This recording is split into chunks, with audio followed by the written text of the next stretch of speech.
ఇలా ఒక కడాయి పెట్టుకొని వేడయ్యాక ఆయిల్ పోసుకోవాలి. ఒక 3 స్పూన్స్ ఆయిల్ వేసుకున్నాను.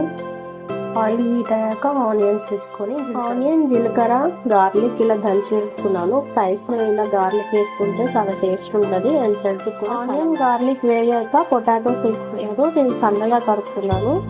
ఫ్రైకి కదా నాకు ఇలా ఉండడం ఇష్టం.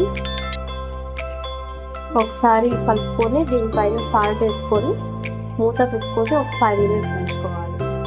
లైట్గా అడిగంటేటప్పుడు ఒక ముక్కని ఇలా మధ్యలో కంటే విరిగిపోవాలి. అప్పుడు తీసుకొని కొంచెం అల్లం పేస్ట్, పసుపు వేసుకొని అల్లం పచ్చివాసన పోయే వరకు వేగించుకోవాలి.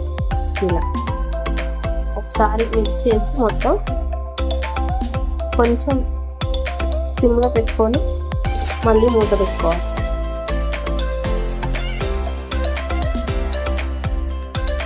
ఆలు వేగిపోయింది. ఇప్పుడు చిల్లీ పౌడర్ వేసుకోవాలి. నా స్పైసీకి అయితే ఒక 2 స్పూన్స్ పట్టింది. మీకు నచ్చినంత వేసుకోండి. ఇలా చిల్లీ పౌడర్ వేసుకున్నాక ఒకసారి కలబెట్టుకోవాలి అంతా.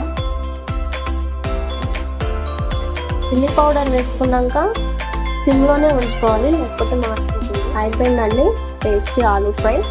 ఈ రసంలోకి, సాంబార్లోకి, పప్పులోకి బాగుంటుంది. ఓన్లీ రైస్లో కూడా చాలా బాగుంటుందండి. స్టవ్ ఆఫ్ చేసుకొని సర్వ్ చేసుకోండి.